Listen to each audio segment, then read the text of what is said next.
Hi, this is Lee Jasper's Drive Time.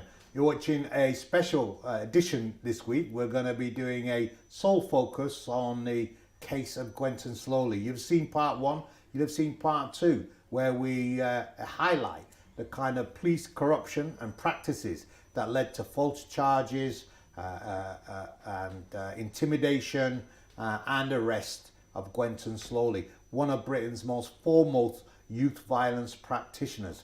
And I'm here with Gwenton Slowly for this one-off Lee Jasper Drive Time exclusive. Hi, my name's Lee Jasper. This is Brixton, London, and you're watching Lee Jasper Drive Time.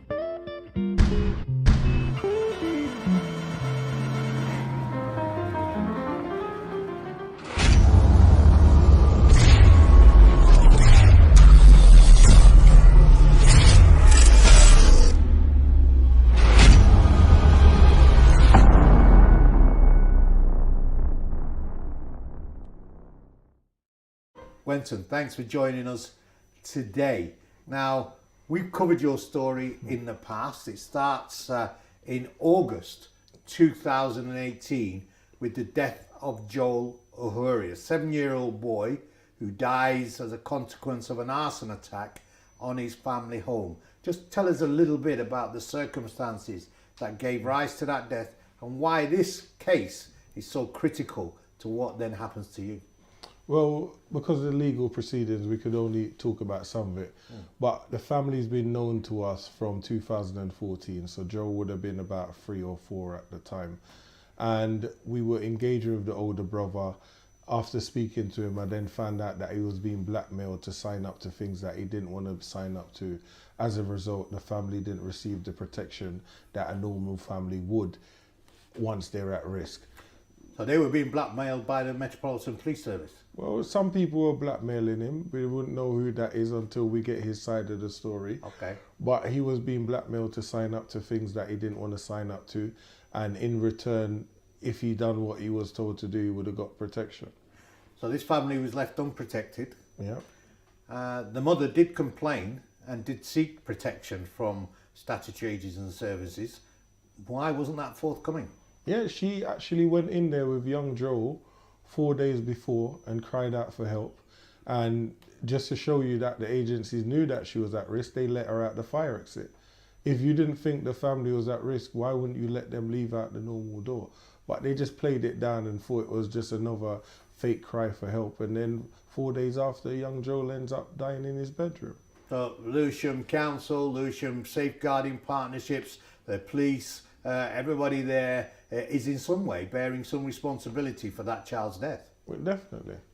And you were the one to blow the whistle on the whole thing because the death so impacted you that your conscience couldn't allow you to keep silent.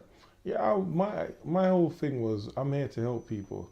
I'm not here to cover up corruption or be a part of it. And when you see a young boy or a baby at 7-year-old end up losing his life because of people not doing their job properly and then everyone turning a blind eye, I couldn't just sit by and watch that. I had to say something. And so you did say something. Yeah. What was the consequence of you blowing the whistle on what was this critical failure of safeguarding that led ultimately to the death of this 7-year-old boy? It was 2 years of absolute nightmare. Absolute nightmare. 2 years of it. And you 2 years you were subsequently raided.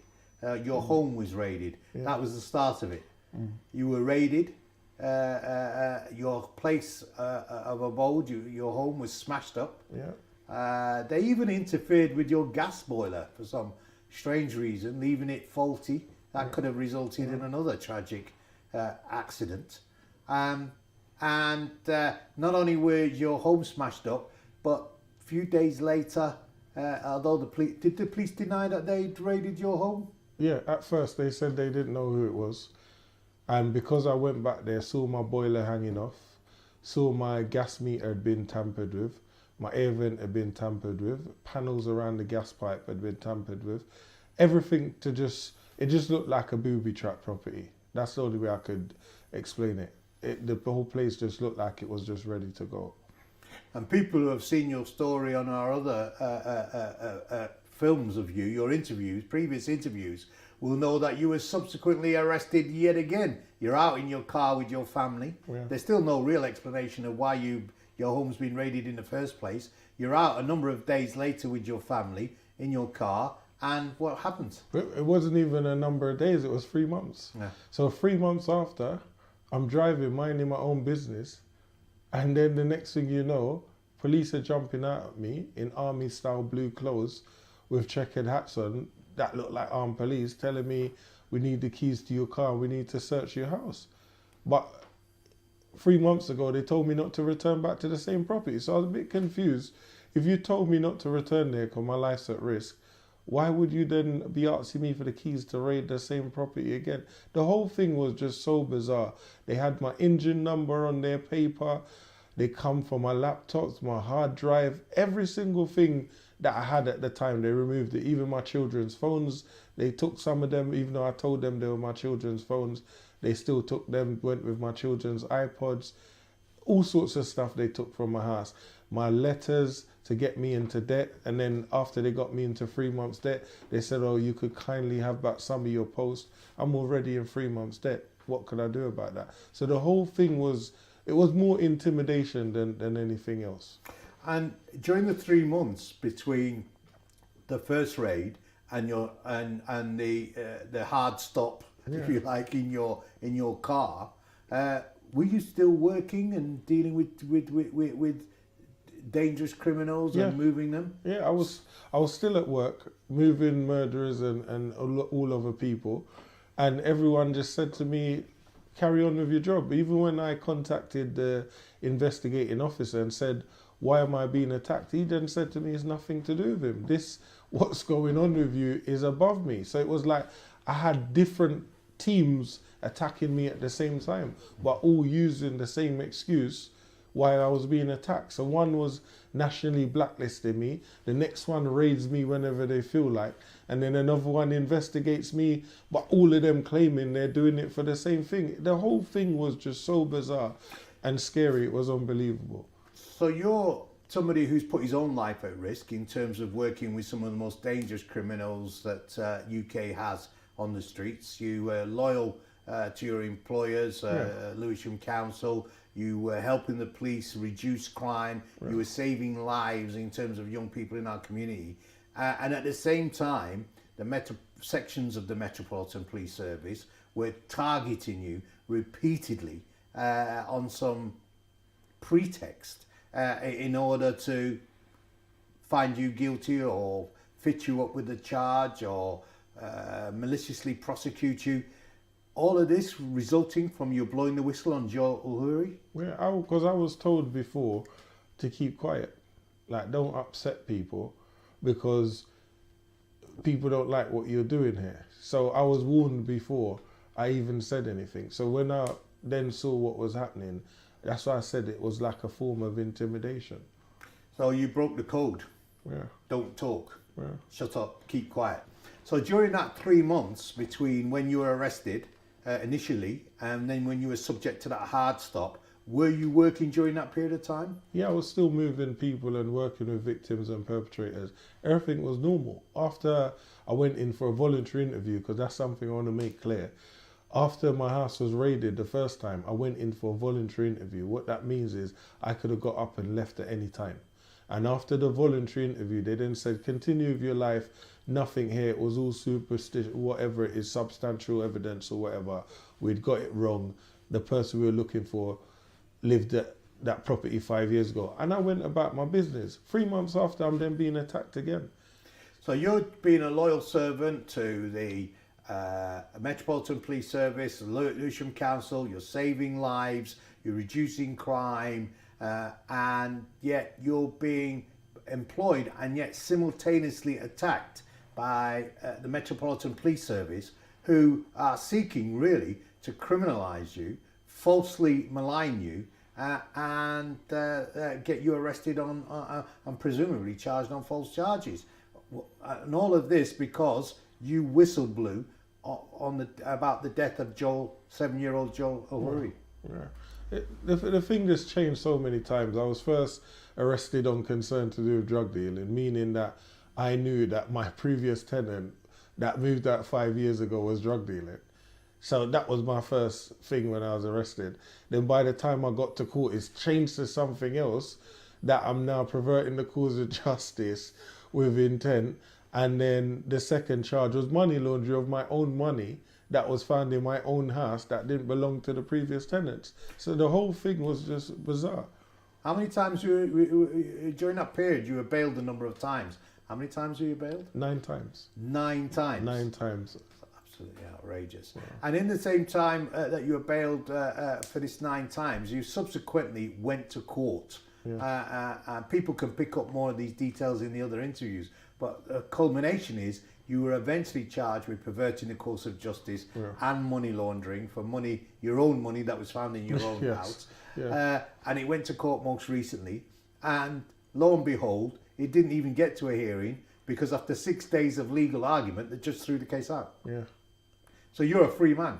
Yeah. Your name has been cleared. It's not even not guilty because no charges were ever heard because the judge didn't think there was any evidence to hear in the first place. I know. That's amazing. What's been the effects on yourself? Because in previous interviews, I know your health was very bad. I knew you had to be taken to hospital. Yeah, I was hospitalised twice with suspected heart attack because of all the stress that I was getting and everything else. And sometimes as a man, you try and fight through. But it comes a point where you can't take no more. When people that are meant to be protecting you are the ones attacking you, one thing happens, no one really wants to be around you because they're scared. And then the next thing, your family then starts getting affected. So then sooner or later, you're going to reach a breaking point. And that's what happened to me when I ended up in hospital. It was an absolute breaking point because they weren't going to stop at anything. I'm on the street, I'm being stopped in my car. It was like constant harassment. Come down to the police station, come here, rebail, with no explanation why I'm being rebailed. So you can't work, you can't really move about. And it was a lot. It was a lot. Nighttime, I'm looking outside my house, thinking, what, are they going to come raid me again? The postman knocks the door. You're thinking it's them again. Watching your cameras, your phone starts making funny noises. Next thing, my bank's calling me because they're breaking into my bank accounts.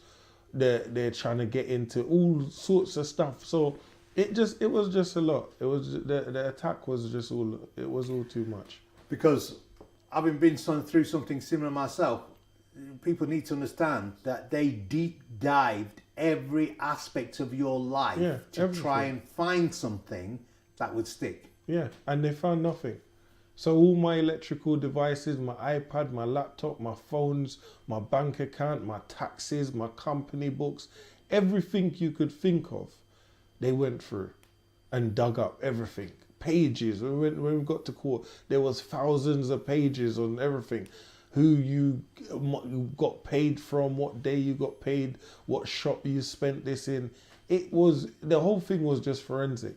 And to sit there going through thousands of pages, it was a very stressful time, very stressful. How did it affect your children and your wife?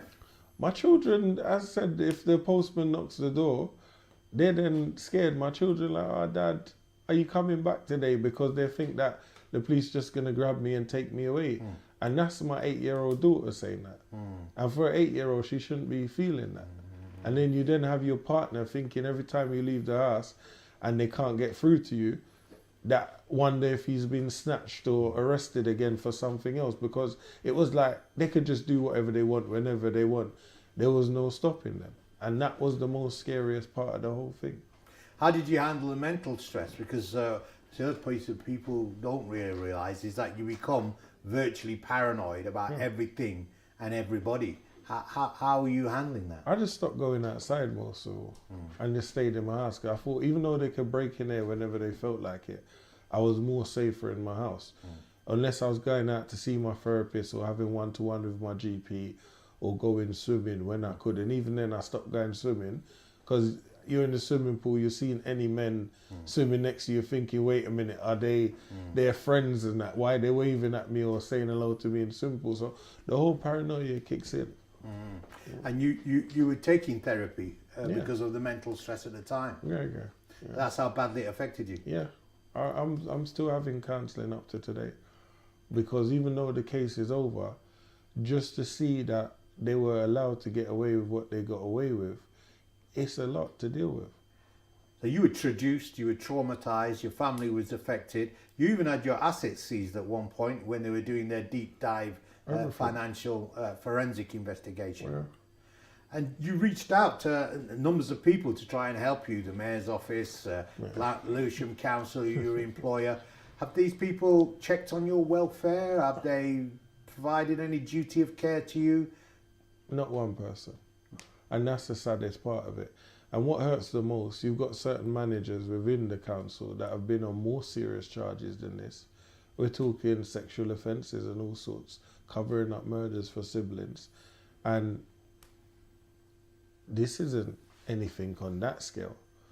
But no one thought, you know what, we're not even going to see if he's all right.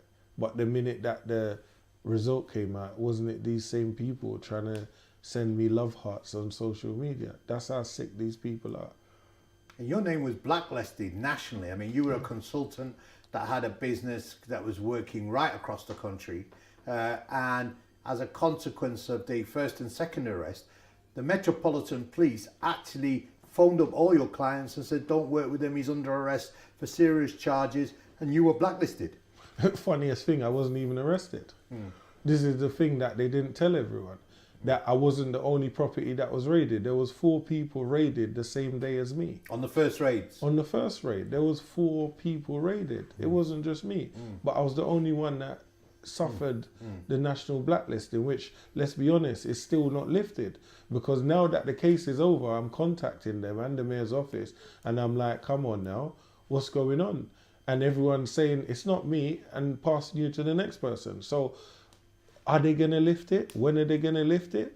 I don't know. So here you are, having reformed your own life. You're a successful author, you're a successful consultant. You've saved lives beyond number, can't count. You've been fundamentally betrayed by your employer. You've been maliciously prosecuted by the police. And yet the whole tone and tenor of London and throughout the country is, we've got to work with black communities, we want a partnership with them, we want to have violence interrupters and consultants who help us, you know, work with these young men of violence. And yet your experience is one where you've been personally traduced, even though you've been serving the public good for all of this time. What do you think those implications are for people who work in this field? First off, I'll start with this. Let's look at history. Crying Sons has been around probably the longest out of all independent organisations. The Crying Sons is your organisation? My organisation. So we've been around from 2007. The only other organisation that's probably been around as long is Gangs Line and Elevating Success. You will struggle to find other independent organisations that have lasted the test of time or delivering national contracts as to the level that I was delivering. Yeah. So when you look at that, you could see that the attack immediately was a financial attack, because that was the first thing that was targeted, was my organisation. So the whole thing was planned, because how did you know that I was in Wales doing work? How did you know that I was in Thames Valley doing work? How do you know that I was in Surrey doing work? How do you know I was in other places? It was like the whole thing was a big, massive operation that had nothing to do with the case. Because when we got to court, they didn't mention all of that stuff. It was like, oh, yeah, we done that, but that was a part of the collateral damage. It wasn't a part of the collateral damage. It all was synced in together. It was all a planned attack. So this was clearly bigger than what I was taken to court for. The thing was, it was massive. What do you think the implications are for people who work in partnership with the police? For me, I'm worried. I'm not going to lie to you, because after working for over 15 years doing this job at a senior level on the ground, on the front line, and then I'm then subjected to this, I'm actually worried for other practitioners that don't know the risk that come along with this. And what I would say, as a bit of advice is always cover yourself. Whatever you see that you don't think is right, send an email to yourself or somebody else, because when it goes wrong, everyone pretends that they've got selective amnesia, or they all get together and start throwing you under the bus. So for other practitioners working in this field, it's very dangerous. So what's the next steps in terms of where you go from here in seeking justice in relation to these issues? Well, definitely going to have to claim for damages, because the damage that this has done to my reputation, it's going to take me at least 10 years to get back to where I was. At least 10 years. And even that might be even pushing it. Optimistic. Yeah, I understand. So when we look at that, definitely going for damages. The court's already offered to pay back my costs for me travelling all them days to court. The solicitors have already factored in all the costs and all the travel to the legal teams and all of that for the 2 years. So if the court and my solicitors are going to give me back my money for all my trips to them, why shouldn't the people that initially caused this problem on me in the first place not pay back? I've lost everything. The amount of debt they've put me in, tomorrow I'm going to collect my letters. So imagine, they've had my post and my bills for 2 years. So I'm in 2 years worth of debt with things that when I go, I'm checking, they're like, oh, you owe us this. Where's this come from? Where's the original one? Oh, the original one's with them people there. With the mates. You understand? And they're still thinking that, oh, I'm meant to just move on. I'm in some serious amounts of debt here, which had nothing to do with me in the first place. So the financial difficulty that they've put me into is just unbelievable. It's unbelievable. And then I'm going to need money to pay for therapy, because that's been coming out of my own pocket. How long am I going to need therapy for? So there's different things that need to be factored into this. It's not just a quick win here.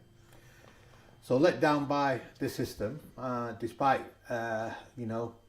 delivering a public service and a public good. Family traumatized, you traumatized.